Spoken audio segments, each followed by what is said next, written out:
I hope there aren't any twist villains or anything like that. I hate that trope.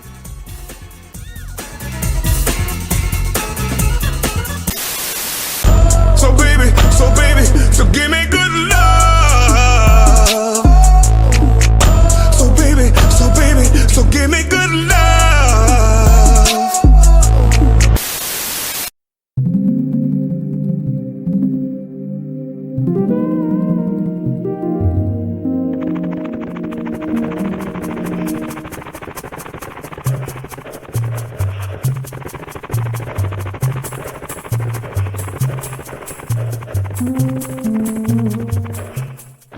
You know, for some reason, I'm expecting the person behind this to be some friend of yours who hates you for some reason. Why so? Well, you did say something about him telling you that you committed sins or something like that. A zealous fox. Oh, God. Hell no, that motherfucker doesn't have magical powers! Well, I remember you telling me about that guy.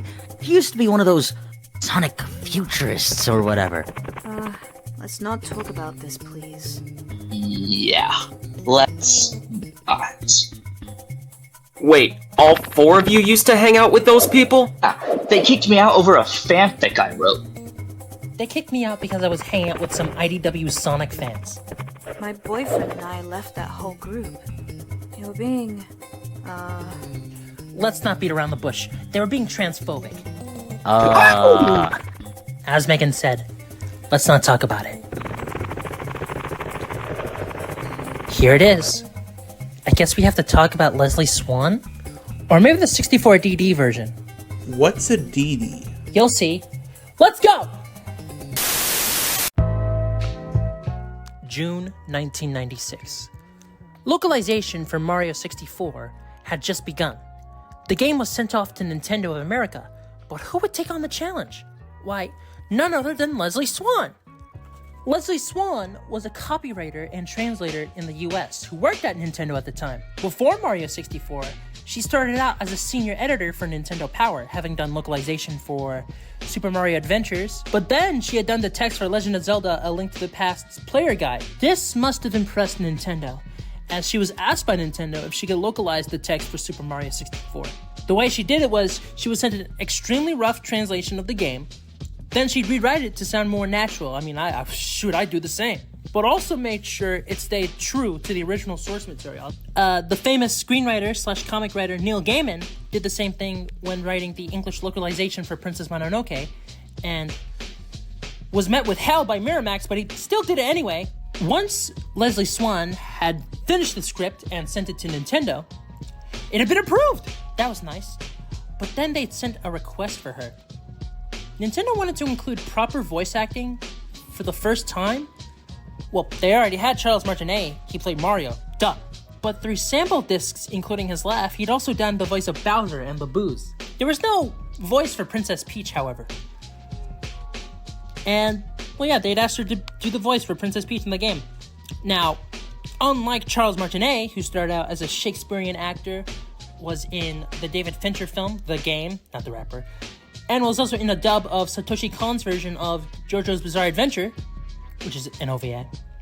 Leslie Swan was not an actor by any means, hell not. She even thought of the direction for her Peach voice as a bit of a stretch, but nonetheless, she recorded her lines, and the game would release alongside the N64 on September 29th.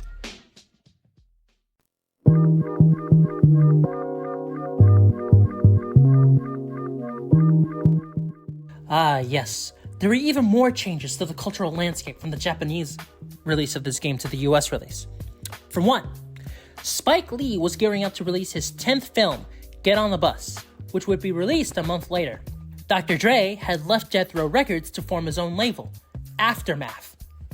Nas had released his second and greatest album, It Was Written, a few months prior. Tiger Woods made his professional PGA debut in August, and Tupac Shakur was dead. He'd actually been working on his next album under the name Machiavelli, which would be released as The Don Killuminati, The 7-Day Theory on November 5th. The one thing to get rid of anyone's trauma of the world, the one thing to bring back the world's joy, even if it's just for a minute, would be the release of Super Mario 64 in the United States. Me, Mario!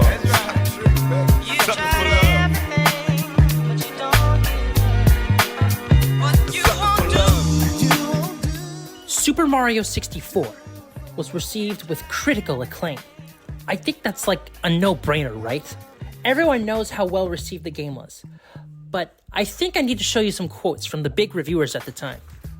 Doug Perry of IGN said, Super Mario 64 is complete in every way, and the challenging experience of working toward each new level is far greater than the game's minimal flaws. Nintendo's craftsmanship and zeal for creating fantastically enjoyable games has never been shown through more than in Super Mario 64. An unknown GameSpot reviewer said that Mario 64 is a game that rewards the curious, the original, and in some cases, the bludgeoningly stubborn and tenacious. If Mario 64 is a rough indication of what's to be expected from Nintendo or from games in general, then we might just have a revolution of sorts in our hands. In our very hands. The game also won numerous awards, but I feel like if I talk about that bullshit, I'll go on for too damn long. As if I haven't gone on for far long enough already. After these messages, we'll be right back.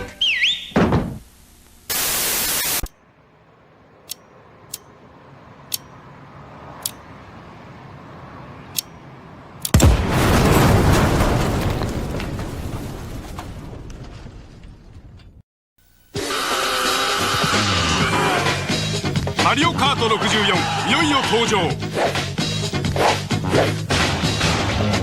任天堂64でしか体験できない新しい迫力のバトルレース。2人、3人、4人対戦プレイなら超面白い。マリオカート64ツインカラーのコントローラーとセットで新発売。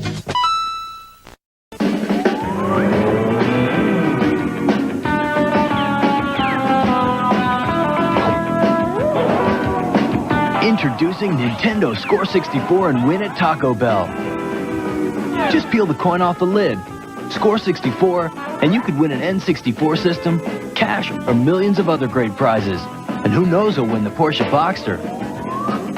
It's Score 64 and win, only at Taco Bell. Let's talk about the Nintendo 64 disk drive.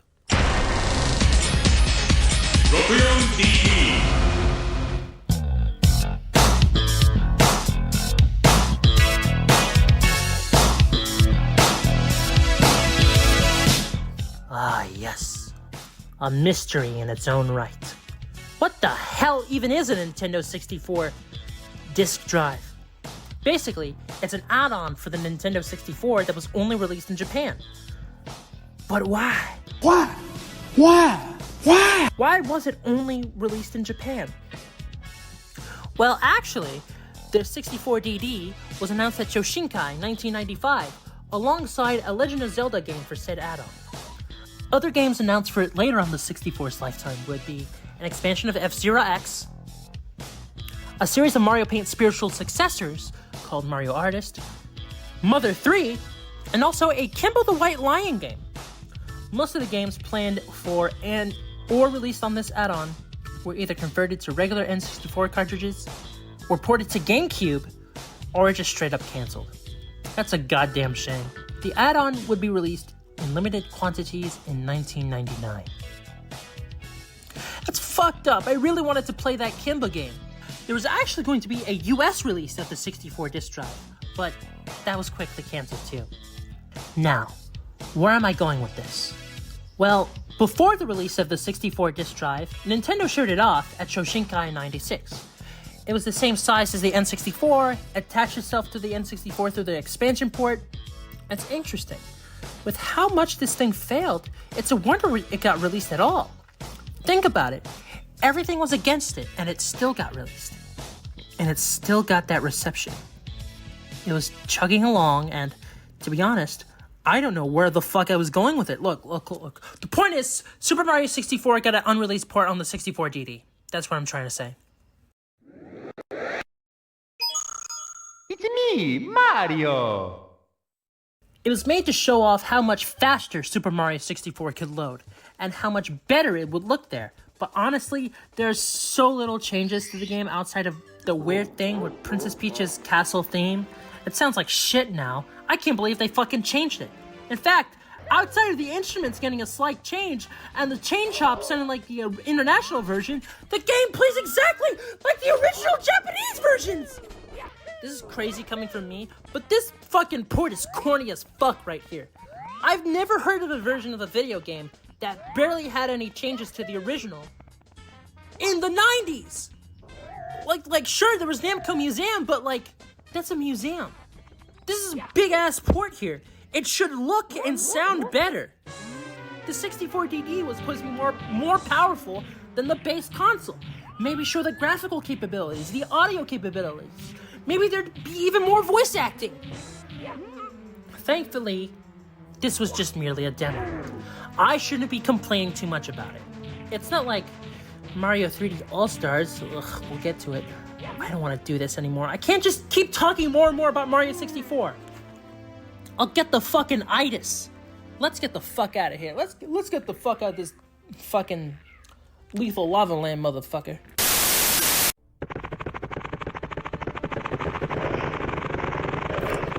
All right. I want to know who's behind all this right now.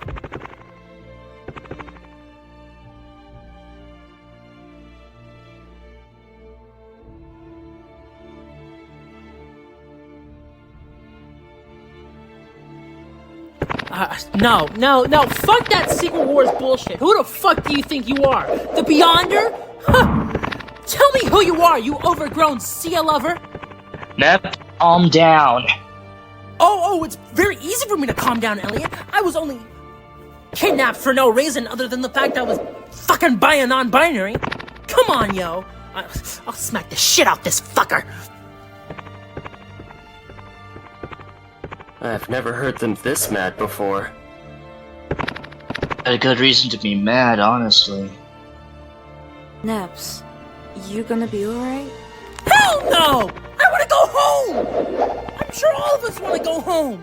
Yeah, totally right, yeah. So what are you gonna do? I guess I have no choice. I'm just gonna have to talk about the Rumble Pack.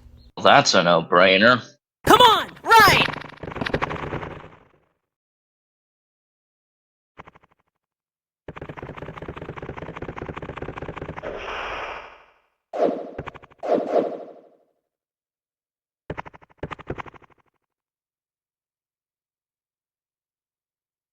Shut your bitch ass up!